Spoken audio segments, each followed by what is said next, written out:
എല്ലാ മാധ്യമ പ്രവർത്തകർക്കും സ്നേഹം, സ്വാഗതം.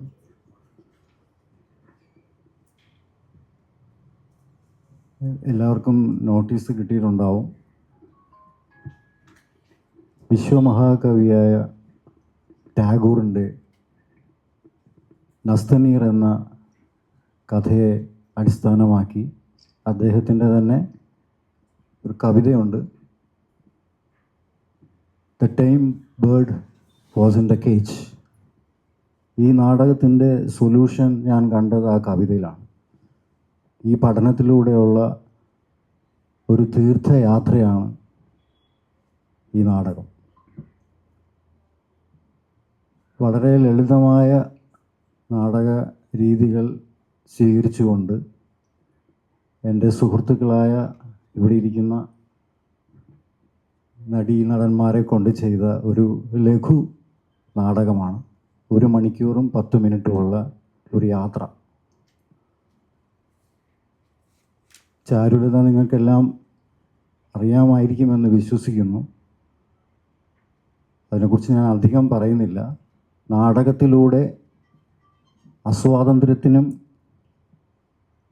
സ്നേഹത്തിനും ഇടയിൽ പെട്ടുപോയ ഒരു സ്ത്രീയുടെ വിഹുലതകൾ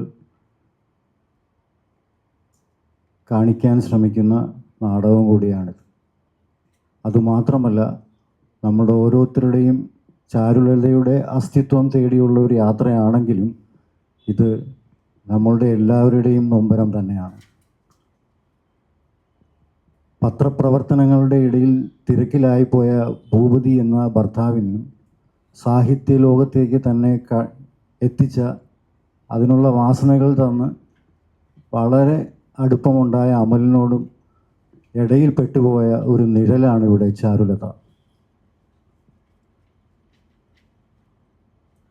ഈ നാടകത്തിലൂടെ കഥ പറഞ്ഞു വരുമ്പോഴും അവസാനിപ്പിക്കുമ്പോഴും നിങ്ങൾ വായിച്ചിട്ടുള്ള നോവലോ സിനിമയിൽ നിന്നും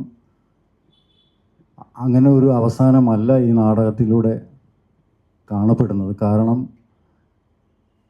അതിലൂടെ യാത്ര ചെയ്തപ്പോൾ എനിക്ക് മനസ്സിലായത് ഞാൻ ആരാണ്. നമ്മളെല്ലാവരും ചോദിക്കേണ്ട ഒരു ചോദ്യം, ഞാൻ ആരാണ്. അതിലൂടെ ഉണ്ടാവുന്ന ഒരു ഉത്തരമുണ്ട്. ആ ഉത്തരമാണ് ഈ നാടകത്തിലൂടെ നിങ്ങൾക്ക് കാണാൻ കഴിയുന്നത്. എല്ലാവരും ഇവിടെ ഇരിക്കുന്നവരെങ്കിലും നിങ്ങളെ സുഹൃത്തുക്കളെയും എല്ലാവരെയും അറിയിച്ച് ഞങ്ങളുടെ ഈ ഒരു ഇതൊരു ശ്രമമാണ്. അതെങ്ങനെ എത്തുമെന്നൊന്നും പിടിയില്ല. ഒരു ജീവിതം തന്നെ ഒരു ശ്രമമാണല്ലോ. അതിൻ്റെ ഇടയിൽ എൻ്റെ ഒരു എളിയ ശ്രമമാണ് ഈ നാടകം.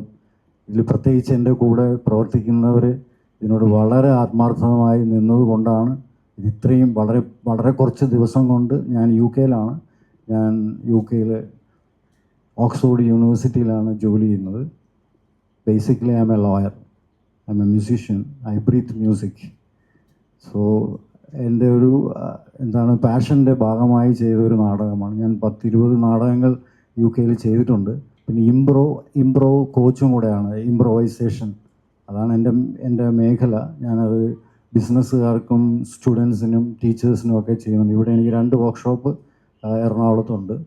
ഇതിൻ്റെ എല്ലാത്തിൽ നിന്നും തിയേറ്ററിൻ്റെ ഒരു സത്യമായ അവസ്ഥ, അതായത് നമ്മളെല്ലാം ഒന്നാവുന്നു എന്ന് പറയുന്ന അദ്വൈത സത്യം ഒരു നടനായി വന്ന് സ്റ്റേജിൽ നിൽക്കുമ്പോൾ അവിടെ അനുഭവപ്പെടുന്ന ഒരു അനുഭവമുണ്ട്. നമ്മൾ ഓഡിയൻസും നമ്മളും തമ്മിലുള്ള ഒന്നാവുന്ന ഒരു അനുഭവം.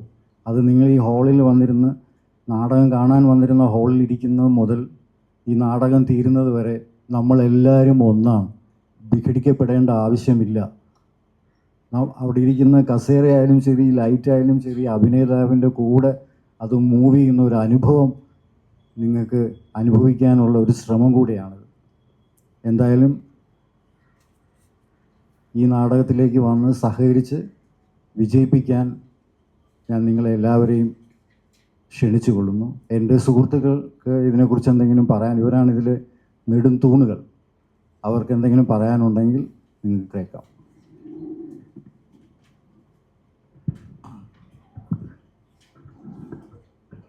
നമസ്കാരം. മനോജ് ഇങ്ങനെ ഒരു നാടകത്തിൻ്റെ പ്രൊപ്പോസൽ തന്നു കഴിഞ്ഞപ്പം ആക്ച്വലി ഐ വാസ് എക്സൈറ്റഡ്. കാരണം സാഹിത്യം ഉൾപ്പെടെയുള്ള ഒരുപാട് മേഖലകളിൽ തൻ്റേതായ കയ്യൊപ്പ് പതിപ്പിച്ച എല്ലാ അർത്ഥത്തിലൊരു വിശ്വ സാഹിത്യകാരൻ തന്നെയാണ് രവീന്ദ്രനാഥ് ടാഗോർ. അദ്ദേഹം കൈവയ്ക്കാത്ത മേഖലകളില്ല. സ്വാതന്ത്ര്യ സമര സേനാനി കൂടിയായിരുന്നു, എഡ്യൂക്കേഷനിസ്റ്റായിരുന്നു. ലിറ്ററേച്ചറിൻ്റെ എല്ലാ മേഖലകളിലും അദ്ദേഹത്തിൻ്റെ സംഭാവനകൾ സമൃദ്ധമായി ഉണ്ടായിരുന്നു. He was a prolific writer in that sense. Nobel prize വിന്നറാണ്. അപ്പോൾ ഇങ്ങനെ ടാഗോറുമായി ബന്ധപ്പെട്ട എന്തും ചെയ്യുമ്പോൾ നമുക്കൊരു അറിയാതൊരു ഉൾക്കിടിലം ഉണ്ടാവും.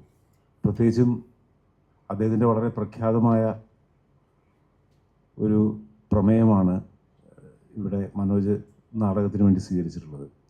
അപ്പം അതിൽ മഹാനായ ചലച്ചിത്രകാരൻ സത്യജിത് റേ ചാരുലത എന്ന് പറയുന്ന ഒരു ഐക്കോണിക് ക്യാരക്ടറിനെ അതേ പേരിലുള്ള സിനിമയിൽ ദൃശ്യവൽക്കരിച്ചിട്ടുണ്ട്. ആ കഥാപാത്രം ഈ നാടകത്തിലുണ്ട്. പക്ഷേ റേ സ്വീകരിച്ച ഒരു സമീപനമല്ല മനോജ് സ്വീകരിച്ചിട്ടുള്ളത്. ചാരുലതയുടെ ഒരു ഗാർഹികവും സാമൂഹികവുമായിട്ടുള്ള പശ്ചാത്തലത്തിൽ അവർ തന്നെ ആ നാടകത്തിൽ പറയുന്നുണ്ട്. എവിടെ നോക്കിക്കഴിഞ്ഞാലും ഈ സ്വാതന്ത്ര്യ സമരത്തിൻ്റെയും ബോർഡർ പോളിസിയുടെയൊക്കെ ഗന്ധമാണ് അനുഭവപ്പെടുന്നത്. അപ്പോൾ അന്നത്തെ ഒരു സമൂഹത്തിൽ സ്വാതന്ത്ര്യപൂർവ്വ കാലഘട്ടമാണ് ഇന്ത്യയിൽ, അല്ലെങ്കിൽ സ്വാതന്ത്ര്യ ലബ്ധിയോടനുബന്ധിച്ച ഒരു സമയമാണ്. അപ്പോൾ അവിടെ ബംഗാളിലെ ഇന്ത്യൻ സമൂഹത്തിൻ്റെ ഒരു പരിച്ഛേദം എന്ന രീതിയിൽ വെസ്റ്റ് ബംഗാളിലെ ഫ്യൂഡൽ കുടുംബത്തിൽ Tagore was part of such A family നടക്കുന്ന ചില സംഭവങ്ങളാണ്. അപ്പോൾ അദ്ദേഹത്തിൻ്റെ ടാഗോറിൻ്റെ തന്നെ ഹോം ആൻഡ് ദ വേൾഡ് എന്ന് പറയുന്നൊരു നോവലുണ്ട്, ഗരേ ബൈരെ. ആ നോവലിലൊക്കെ പല നോവലുകളിലും പല കഥകളിലും ആവർത്തിച്ചു വരുന്നൊരു പ്രമേയമാണ് മനോജ് ഇവിടെ നാടകത്തിന് വേണ്ടി സ്വീകരിച്ചിട്ടുള്ളത്. അപ്പം അവിടെ ചാരുലത എന്ന് പറയുന്ന കഥാപാത്രം നേരത്തെ മനോജ് സൂചിപ്പിച്ചതുപോലെ ഒരു വലിയ ആൾക്കൂട്ടത്തിൽ ഒറ്റപ്പെട്ടു പോവുകയാണ്. ഇന്ത്യ മുഴുവൻ സ്വാതന്ത്ര്യം എന്ന് പറയുന്ന ഒരു സംഭവത്തിലേക്ക്, സ്വാതന്ത്ര്യം എന്ന് പറയുന്ന വളരെ എന്താ പറയുന്നത് ഏറ്റവും കാത്തിരുന്നൊരു കാര്യമാണ്. അതിൻ്റെ സ്വാതന്ത്ര്യലബ്ധി എന്ന് പറയുന്ന ഒരു സാക്ഷാത്കാരത്തിൻ്റെ അനുരണനങ്ങൾ അന്തരീക്ഷത്തിലുണ്ട്. പക്ഷേ അവിടെ ഒറ്റപ്പെട്ടു പോകുന്ന കുറേ കഥാപാത്രങ്ങളുണ്ട്. Charulata is such a character, such a woman, immensely talented ആയിട്ടുള്ള ഒരുപാട് പ്രതിഭകളുള്ള ഒരു സ്ത്രീയാണ്. അപ്പോൾ അവർ ഈ നാടകത്തിൽ തന്നെ പറയുന്നുണ്ട് അവരുടെ ഏറ്റവും വലിയ ദുഃഖം അവരുടെ ഒരു നഷ്ടപ്രണയം ആണെന്ന് പലരും തെറ്റിദ്ധരിക്കുന്നു.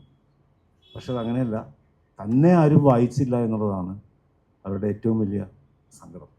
അതാണ് എപ്പോഴും എല്ലാ കാലഘട്ടങ്ങളിലും സ്ത്രീകൾ അനുഭവിക്കുന്ന ഒരു പ്രശ്നം എന്ന് വ്യക്തിപരമായിട്ട് ഞാൻ കരുതുന്നു. Nobody reads her in the right sense. ആ രീതിയിൽ സ്ത്രീത്വത്തെയും സ്ത്രീയുടെ ഉള്ളിലെ എന്താ പറയുന്നത് സർഗാത്മകതയും ഒക്കെ വേറൊരു കാഴ്ചപ്പാടിലൂടെ നോക്കിക്കാണുന്ന ഈ കഥ സംഭവിക്കുന്നത് ഈ പറഞ്ഞ മാതിരി സ്വാതന്ത്ര്യലബ്ധിയോടനുബന്ധിച്ച കാലഘട്ടത്തിലാണെങ്കിൽ പോലും ഈ നൂറ്റാണ്ടിൻ്റെ കാൽഭാഗം എത്തിയിട്ടും അത്തരമൊരു സ്ത്രീയുടെ ദുഃഖങ്ങൾക്കും അവരുടെ കാഴ്ചപ്പാടുകൾക്കും അവരുടെ പോരാട്ടത്തിനും ഒക്കെ വലിയ പ്രസക്തിയുണ്ടെന്ന് ചൂണ്ടിക്കാണിക്കാനാണ് മനോജ് ഈ നാടകത്തിൽ ശ്രമിച്ചിട്ടുള്ളത് എന്ന് കഴിഞ്ഞ ഏതാനും ദിവസങ്ങളിലെ റിഹേഴ്സലിലൂടെ ബോധ്യപ്പെട്ടു ഞങ്ങൾക്ക് എല്ലാവർക്കും. ഞാൻ ഈ നാടകത്തിൻ്റെ ഒരു പ്രധാനപ്പെട്ട വേഷം ഇരിക്കുന്നുണ്ട്, വളരെ വർഷങ്ങൾക്ക് ശേഷമാണ്. So thank you so much. എല്ലാവരും നാളെ നടക്കുന്ന ഈ പെർഫോമൻസ് അത് ഗണേശ ഓഡിറ്റോറിയത്തിലാണ്, വരണമെന്നും. ഞാനൊരു പത്രപ്രവർത്തകനാണ്. പത്രപ്രവർത്തകർ എന്ന രീതിയിലുള്ള നിങ്ങളുടെ എല്ലാ വിധത്തിലുള്ള എന്താ പറയുക സപ്പോർട്ട് ഞങ്ങൾക്ക് ഉണ്ടാവണമെന്നും വളരെ വിനിയം പോകും അപേക്ഷിച്ചോളൂ. Thank you so much. തികച്ചും വ്യത്യസ്തമായ ഒരു ലേഔട്ടിൽ ഒരു പ്ലാറ്റ്ഫോമിലാണ് ചെയ്യുന്നത്. അത് നിങ്ങൾ കാണുമ്പോൾ അതിൻ്റെ വ്യത്യാസം മനസ്സിലാവും. പിന്നെ ഓരോരുത്തർക്കും അവരുടേതായ ഒരു ഇതുള്ളതുകൊണ്ട് എനിക്ക് സൂര്യകൃഷ്ണമൂർത്തി സാറിൻ്റെ ഒരു പ്രൊഡക്ഷനെ ഞാൻ കണ്ടിട്ടുള്ളൂ, അത്ര വിപുലമായിട്ടല്ല. ഈ നാടകത്തിൻ്റെ വേറൊരു ലക്ഷ്യം കൂടെ ഞാൻ ഇവിടെ സാർത്ഥകമാക്കുന്നത് എന്തെന്നാൽ സാധാരണ ആൾക്കാർക്ക് ഇങ്ങനെയും നാടകം ചെയ്യാം, അധികം ബഡ്ജറ്റൊന്നും ഇല്ലാതെ. നമ്മളിപ്പോൾ ചിലപ്പോൾ ബഡ്ജറ്റിനെ പേടിച്ച് ചില ആശയങ്ങൾ നടക്കപ്പെടാതെ പോകുന്നുണ്ട്. അപ്പം ഒരു സുഹൃത്തുക്കൾ കൂടി നമുക്ക് ചെറിയ ബഡ്ജറ്റിലൊരു വേദി കിട്ടിയാൽ എങ്ങനെ അവതരിപ്പിക്കപ്പെടാം എന്നതും കൂടി ഇതിനൊരു ആൻസറാണ്. കാര്യം നമുക്കിത് ഒരുപാട് ബഡ്ജറ്റ് ഇല്ലാതെ നമുക്ക് ചെയ്യാൻ പറ്റുന്ന, പിന്നെ ഏറ്റവും വലിയ ഭാഗ്യം അദ്ദേഹത്തിൻ്റെ സംഗീതത്തിൽ ഇതെല്ലാം വളരെ ലക്ഷറി ആയിട്ടുണ്ട്. എന്നെ സംബന്ധിച്ചിടത്തോളം അതൊക്കെ ലക്ഷറിയാണ്. അതെല്ലാം അദ്ദേഹം നമുക്ക് സൂര്യ പ്രൊവൈഡ് ചെയ്തിട്ടുണ്ട്. അത് നമ്മളെല്ലാം യൂസ് ചെയ്യുന്നുണ്ട്. അതൊരു വലിയ ഭാഗ്യമാണ്. എൻ്റെ പേര് സൂര്യ എസ് കുറുപ്പ്.